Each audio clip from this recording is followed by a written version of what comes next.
안녕하십니까. 232페이지 경우의 수에 대해서 공부할 건데요. 지금부터 배울 게 경우의 수 하고 순열이라는 걸 배웁니다. 그 다음에 조합이라는 걸 배웁니다.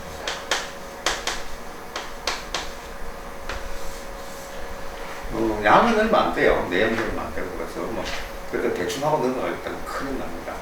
왜냐면 요 자체에서는 공통수학에서는 요 양이 얼마 안 되는데 이것이 무엇하고 연결되는가 하면 여러분 2학년 때 배우게 될 확률과 통계,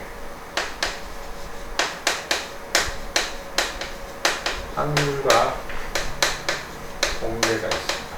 통계의 기초입니다. 이게 안 돼 있으면은 확률과 통계를 할 수가 없습니다. 따라서 분량이 적다고 무시하지 마십시오. 사실 수학에서 무시할 수 있는 게 별로 없습니다. 예. 그래서 요 내용은 그렇게 어렵지 않고 하니까 요걸 확실히 해 놓으셔야 됩니다.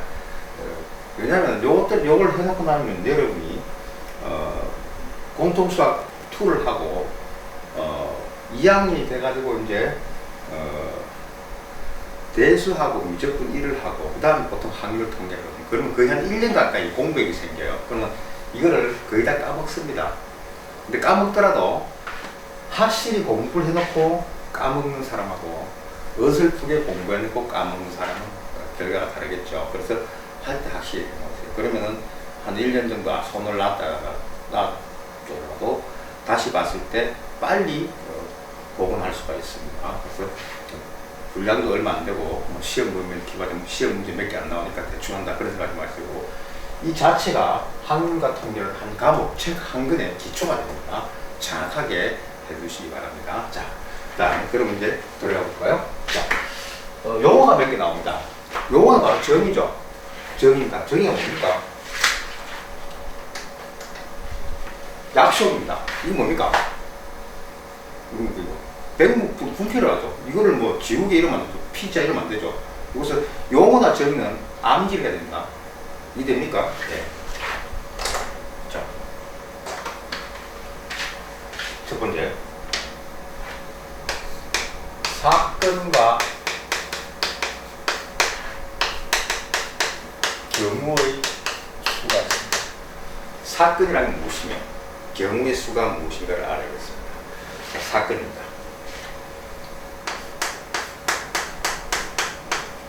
여기서 말하는 사건은 살인사건 이런 게 아니고요. 뭔가 결과를 말합니다. 그래서 실험이나 관찰을 해서 나타나는 결과를, 쉽게 말하면 주사위를 던졌을 때 3의 눈이 나왔다. 그게 사건입니다. 동전을 던졌는데 D가 나왔다. 그게 사건입니다. 그래서 어떤 실험이나 관찰입니다. 관찰에서 관찰의 결과를 말합니다.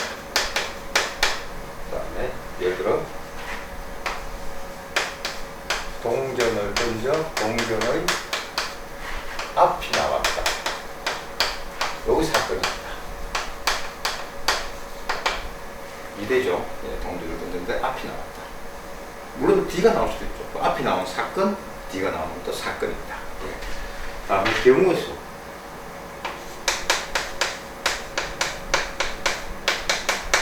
자, 경우의 수는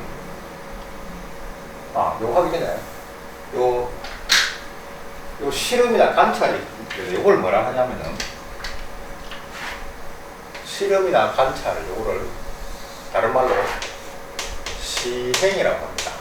책에는 그런 말이 없는데 그렇죠. 다시 말해서 자, 주사위를 던진다. 주사위를 던진다. 이의 눈이 나왔다. 자, 그렇죠? 주사위를 던지는 것, 이것이 뭡니까? 시행입니다. 실험을 하는 거죠. 행동을 하는 거고요. 이의 눈이 나왔죠. 이게 사건입니다.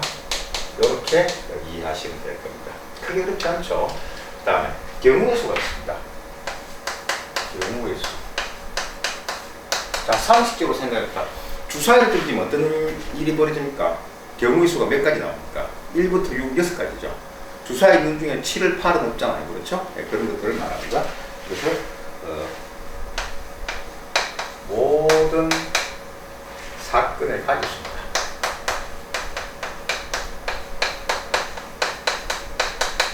주사위를 던졌을 때 나오는 눈의 가지수 6가지. 6개가 경우의 수입니다. 그렇죠? 예를 들어볼까요? 자, 동전을 던집니다. 동전 2개를 던집니다. 동전 2개. 동전 2개. 동전 2개를 던집니다. 그럼 어떤 일이 될까요? 자, 앞이 나올 수가 있죠. 자, 첫 번째 동전, 첫째 동전이 있고, 둘째 동전이 있어요. 동전이 있으니까, 첫째 동전이 앞이 나오거나, 또 뒤가 나오겠죠. 동전이 바짝 섰다. 이런 거는, 물론 불가능하지 않습니다. 첫 번 던지면 한 번은 쓰겠죠. 근데, 수학에서 그런 거 안 다룹니다. 앞 아니면 뒤입니다. 자, 첫 번째 동전이 앞이 나오거나, 뒤가 나오고, 두 번째 동전은 어때요? 역시, 앞이 나오거나, 뒤가 나오고, 두 번째 동전도 첫 번째 동전이 뒤가 났을 때 둘째 동전이 앞이 나오거나 뒤가 나오거나 이렇게 되겠죠. 자, 그럼 경우 수 몇 가지입니까? 4가지가 되겠죠. 1가지, 2가지, 3가지, 4가지. 이해됩니까? 예. 앞으로 이런 것들을 다룰 겁니다. 자.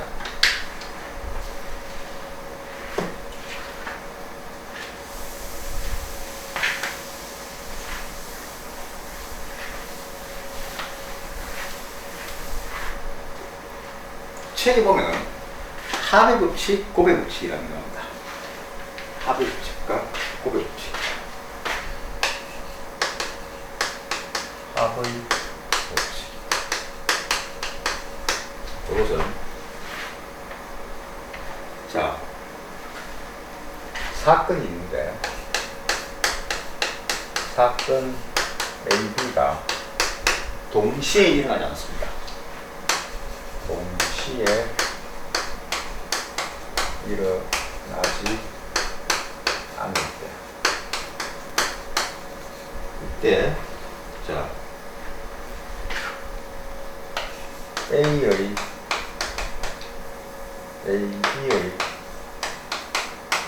경우의 수가 각각 P, Q개다. 책에 보면 Mn 관계없으니까 그렇죠? 이때 A 또는 B가 일어나는 경우의 수를 그죠? 경우의 수는 P 더하기 Q개입니다. 두 번째, 세 번째죠. 그는 곱의 법칙이 있습니다. 곱의 법칙. 이때 AB가 동시에 일어납니다. 동시에 일어날 때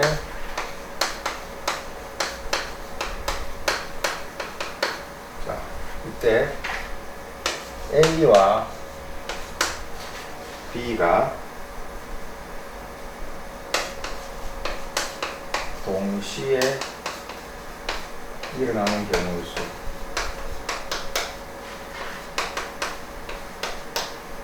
이것은 곱하기입니다. P 곱하기 Q에다. 그런데 뭐 중요한 건 아닙니다. 여기서 말하는 동시는 동시 같은 시간이죠. 여기서 말하는 동시는 물리적 동시가 아닙니다.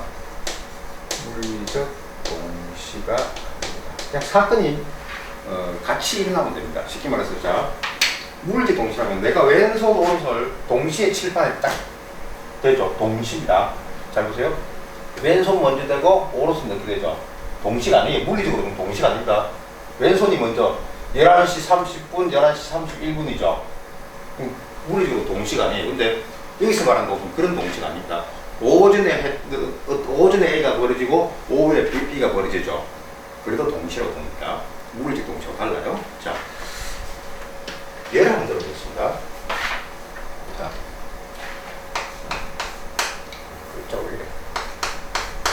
사건 A가 있습니다. 사건 A는 자, 콜라하고 사이다가 있습니다.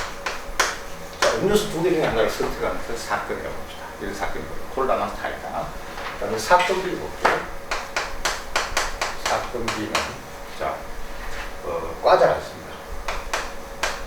과자, 사건 B는 과자인데 과자가 A도 있고 B도 있고 C도 세 가지 있습니다. 자, 첫 번째, 이것은 음료수고요. 음료수와 과자입니다. 음료수와 또는 과자 중 한 개만 선택합니다. 무슨 소리냐면 내가 사이다를 선택하면 과자 못 가져갑니다. 과자 B를 선택하면 음료수 못 가져가요. 그럼 어떻게 해요? 가능한 방법은 2 곱하기 3이죠. 여기 바로 합의 법칙.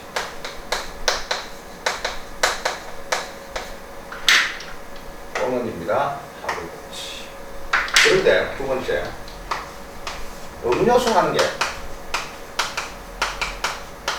그리고 과자 한 개. 그렇게 선택합니다. 내가 콜라를 선택하고 과자 C를 선택할 수 있습니다. 그럼 어떻게 됩니까? 콜라 선택하고 하나, 둘, 셋. 사이다 선택하고 하나, 둘, 셋. 그래서 2 곱하기 3이죠. 이것을 우리가 곱의 법칙이라 얘기합니다. 그리고 곱의 법칙. 무슨 소리냐면, 자, 동시가 아니죠, 이거는. 콜라하고 과자를 동시에 선택할 수 있어요, 없어요? 안 되죠? 그럼 어떻게 해요? 합의 법칙. 콜라하고 과자를 동시에 선택할 수 있어요, 없어요? 있죠? 곱의 법칙. 즉, 같이 할 수 있으면은, 같이 있으면 하는 동시에 오전에 콜라 선택하고, 오후에 음료수 선택하는 게 아니라, 과자를 아직까지 나를 보는 거죠. 오전에 음료수를 선택하고 오후에 과자를 선택하고 동시로 봅니다. 이해됩니까? 물질 동시가 아니에요. 그래서 사건이 이것도 버리고 이것도 버려지면은 꼬였지. 둘 중에 하나밖에 안 버려진다. 합의 법칙. 이해됩니까? 그렇게 이해하시면 되겠습니다.